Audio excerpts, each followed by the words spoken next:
por meu intermédio. Porque, dali em diante, quantas vidas eu já evitei? Já pensou? É que ele serviu para a senhora também, para a família. Olha, só serviu só para mim. Podia até ser que ele não morresse. Mas o fato de ter tombado, morrer 4, e eu afirmava que era 6, me enferedou. Então, aquilo ali foi como se o mundo inteiro tivesse dado uma resposta só. Ah, pelo amor de Deus! Ah, me salvou. Sai pra lá. Vai-te embora. Não sabendo não foi pra você, não. Vai pro inferno. É? E a senhora, como é que Não foi por amor. Eu saí caminhando. Então, aí eu já ouvia a mãe Yara com aquela voz suave dela, filha. Agora você tem a prova. Você vê o presente, o futuro, né? Como é que é? O futuro, o presente e o passado. Você viu tudo num quadro só. Tá? Aí eu passei dias que eu não sabia se eu comia, eu não sabia se eu ia trabalhar. Eu fiquei assim como se estivesse nem no céu, nem na terra, nem no espaço. Então, desse dia eu aprendi tudo. Mas, por isso que eu falo para vocês, mesmo como grandes médios, precisa de instrução. Sabe por quê, meu filho? Eu que vi o passado, o presente e o futuro, aconteceu um outro fenômeno pior, uma outra coisa chata. Ah, como vai, Neiva? Tá boa? Tô boa. Puxa, mas você tá com um espírito feio, hein? Nossa, que horror! A pessoa ficava assim. E você tá com um homem te acompanhando aí, rapaz? Você tá com uma mulher horrorosa. Entende? Eu não guardava. Não fechava a boca. Aí isso foi pior. Sabe o que o Pai João fazia? Ele vinha falar comigo, né? Filha, não pode estar falando. Ah, mas esse preto velho, que é por força que eu me cale e deixa as pessoas morrendo. Falta de amor, né? Aí Pai Santa Branca me pegou. Pai João andou me dando umas terçadas, sabe? Pegou um terço uma vez, mas eu fiquei mansa de coração, rapaz. Fechei a boca, comecei a respeitar os espíritos. Eu tive que apanhar de terço, um terção de pajó, assim, ó. Aquele terço que está ali, não é mais nem menos a lembrança de minha disciplina. E eu, ó, quando eu começava, puxa, você está com espírito, pajó, chegava lá assim, ó, de cara fechada, atrás da pessoa, e eu, não, tudo bem, mudava completamente o assunto. Tá? Mas foi preciso que me desse uma cintada. Pois bem, meu filho. Aí foi quando eu me ingressei. Pai Santa Branca fez um trato no Tibete com uma rã, que era um clarividente. Era o mestre que vivia lá, tudo já ligado pela força divina, né? E eu fui, e lá eu recebia as instruções. Ficava morta assim, febre altíssima, e me transportava. O povo aqui pensava que eu tinha até morrido. Mas já fiz transporte físico, fiz coisas, eu já fiz muita coisa bonita e triste. Entendeu? Aí que eu tive com esse mestre Mahan, e peço a Deus, ele era vivo, eu chegava em frente dele, e ele me ensinou todas as iniciáticas. Ele me ensinou tudo, meu filho, que eu sei de tudo que você possa pensar. O que é de espírito, entendeu? Porque depois eu comecei a correr um outro perigo, que é a alta magia de Nosso Senhor Jesus Cristo. Eu fui na magia e me deslumbrei na magia. Está entendendo? É deslumbrante você chegar assim, ver uma contagem, se formar uma contagem numa pedra, e você vê as pessoas falando como se fosse um cinema. Fazer uma chamada de uma pessoa aqui, pelo nome e pela idade, e eu ver lá na França, eu ver o que ele estava fazendo por aqui. Tá? Então eu comecei a me deslumbrar. E esse mestre foi cortando minhas unhas, foi me explicando. Entendeu?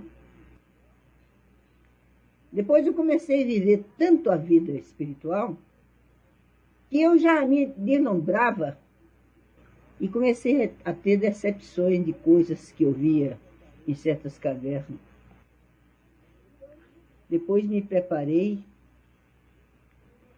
Então eu tive que correr em 7 cavernas. E aceita por todos os Exus, para que nenhum atrapalhasse a grande obra que eu fosse fazer.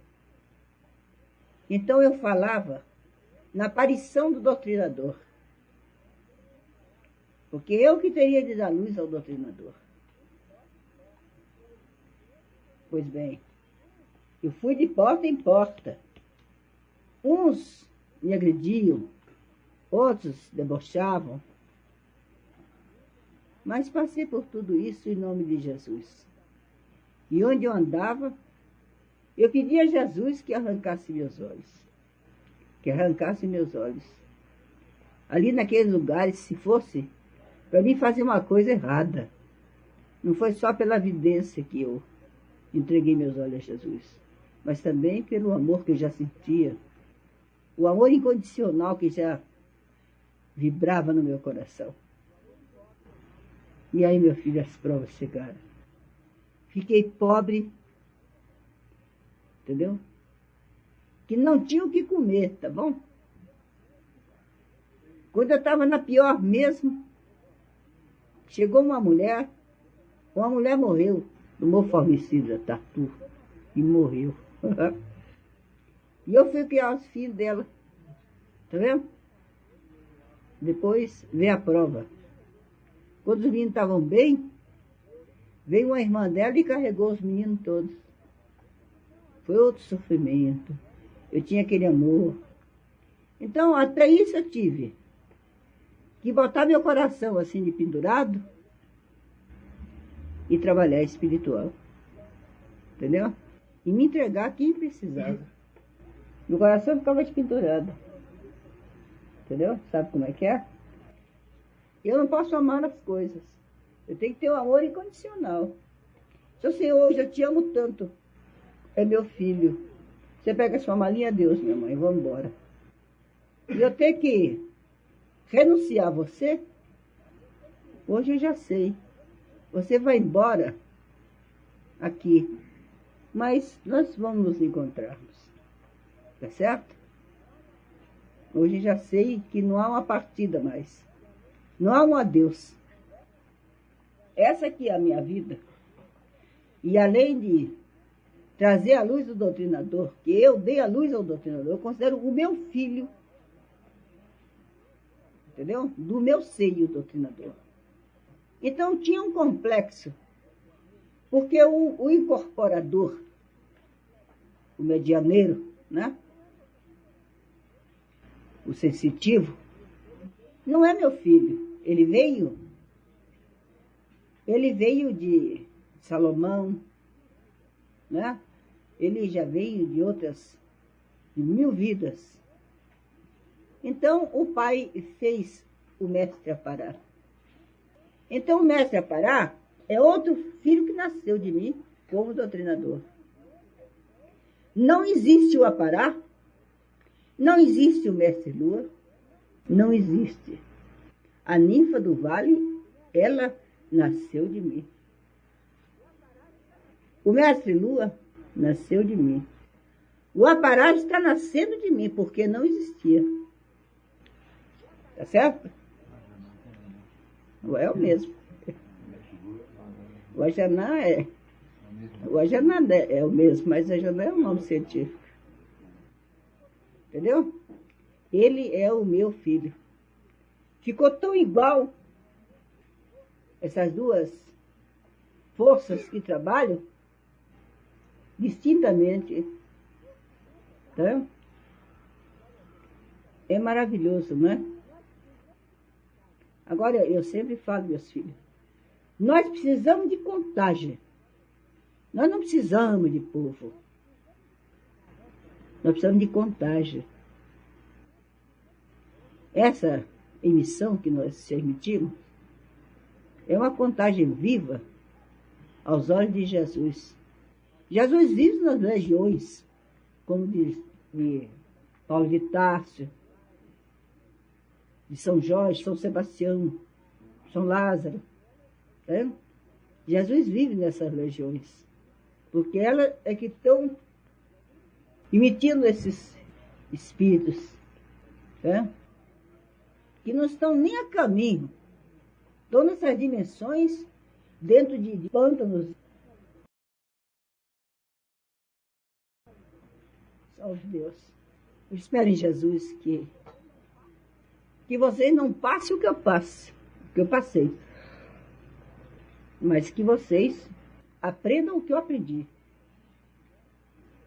Está entendendo?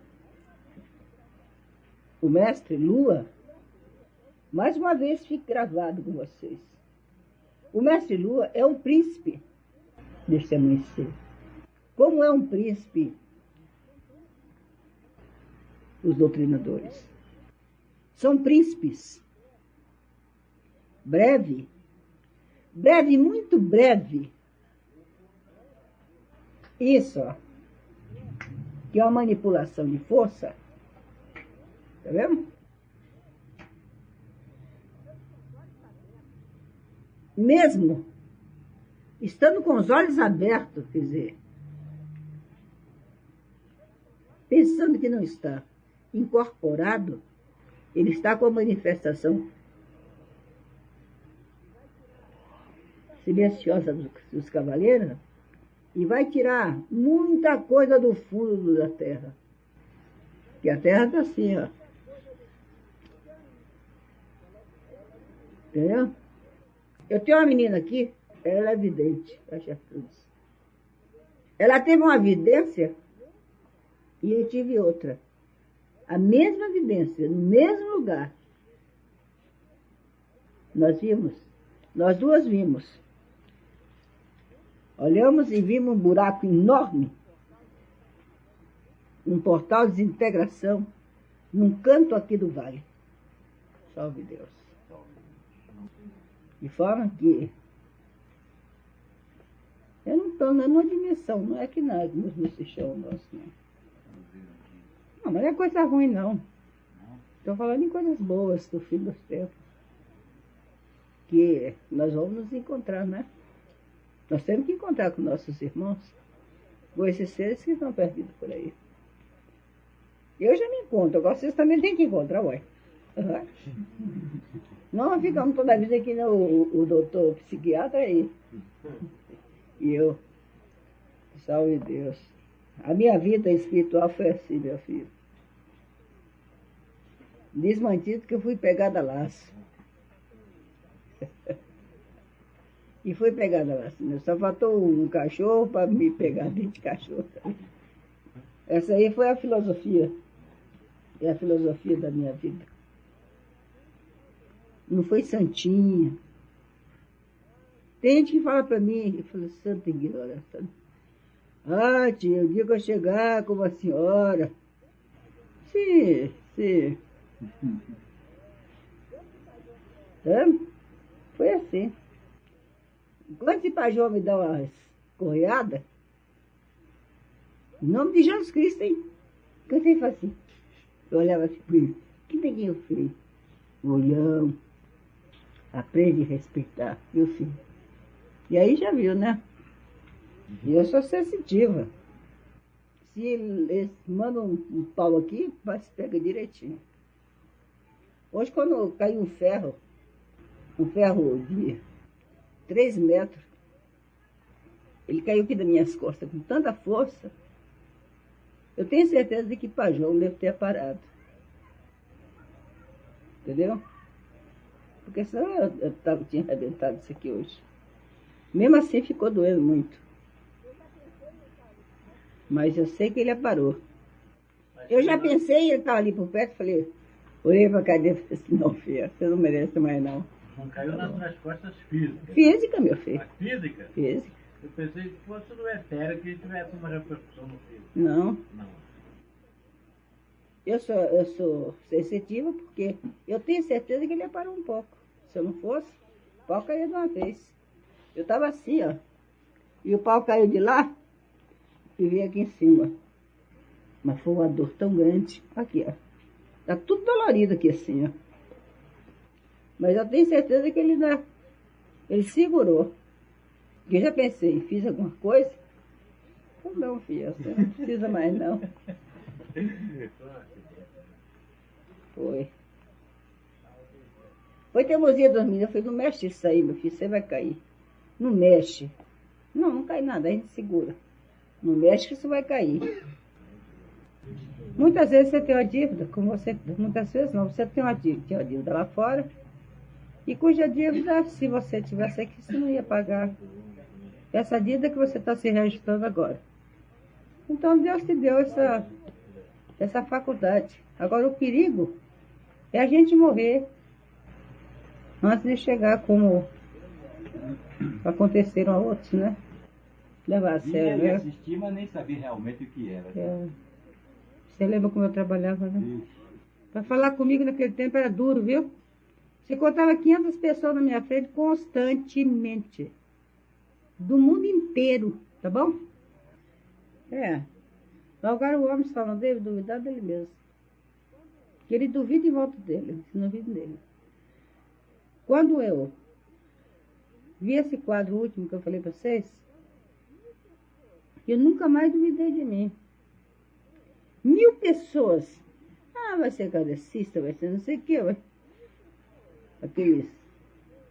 E eu pensava, não vou ser nada. Não vou para lugar nenhum. Ah, mas precisa ir não sei, para a federação. Se ligar à federação. Não. Nada disso. Vou ficar aqui, meus espetinhos que vai contar para mim quando eu vou. Qual é a liberdade? Manhã sentava e contava a história de Jesus. Porque a história de Jesus me comove até hoje. Contava casos, passagens de Jesus, que vocês não sabem, e um dia eu vou contando. Passagem linda de Jesus. E ela sentava. Ela me ensinou o Pai Nosso que está nos céus e em toda parte. Eu sabia só da igreja católica, né?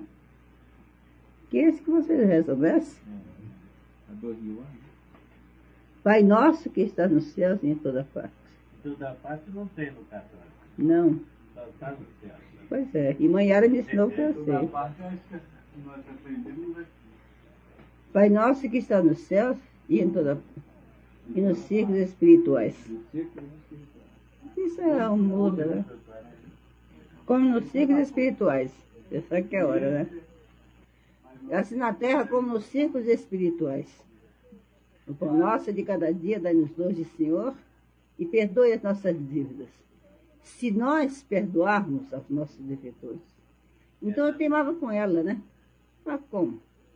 Só se eu pagar, não devo nada a ninguém. Viu? Pagar o quê? Então Jesus estava desaparecido há 3 dias. E Nossa Senhora saiu procurando e encontrou. Ele discutindo num grande mercado, ele discutindo com os mestres, com os médicos, aqueles doutores da lei, né, daquele tempo.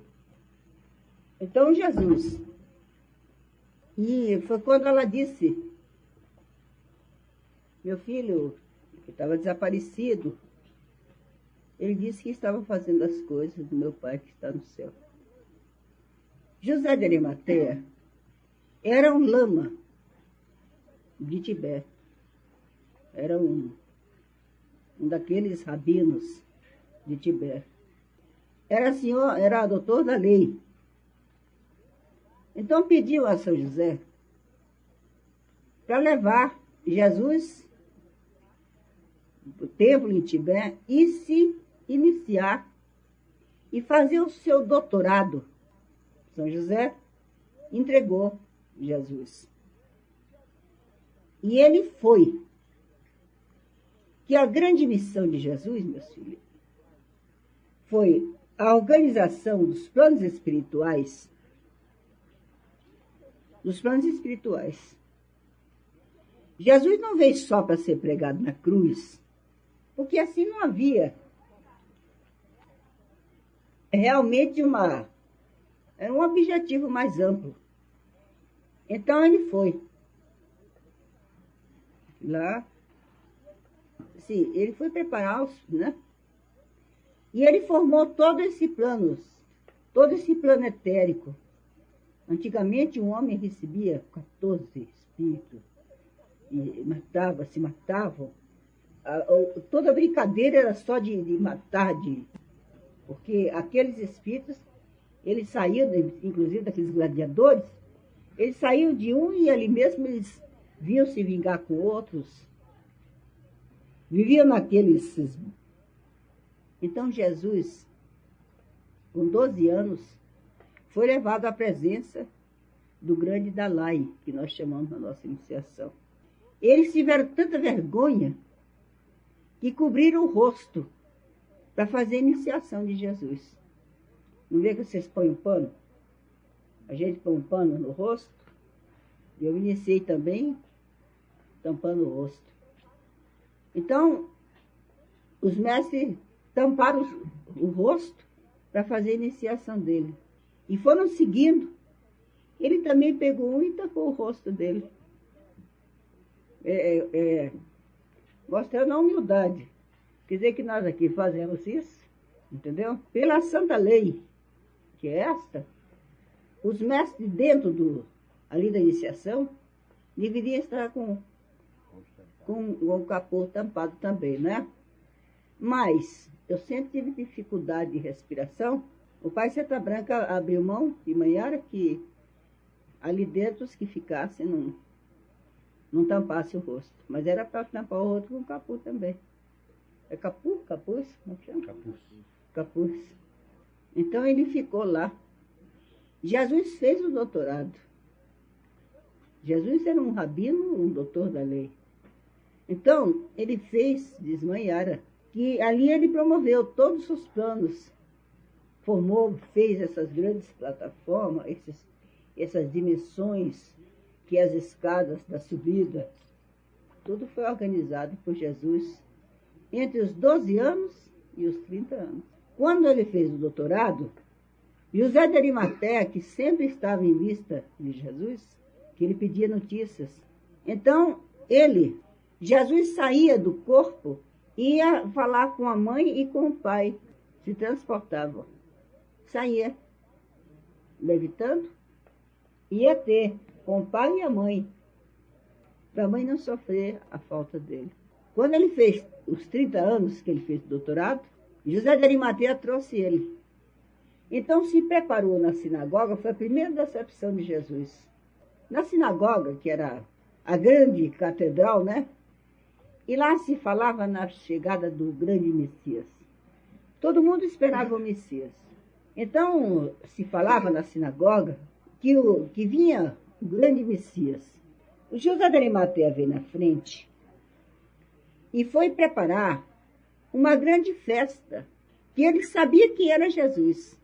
Ele esteve lá aquele tempo todo em Tibete com Jesus. Ele sabia o poder de Jesus.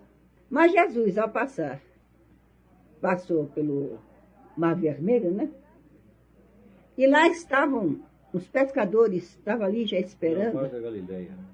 É, o Mar Vermelho. Vermelho? É.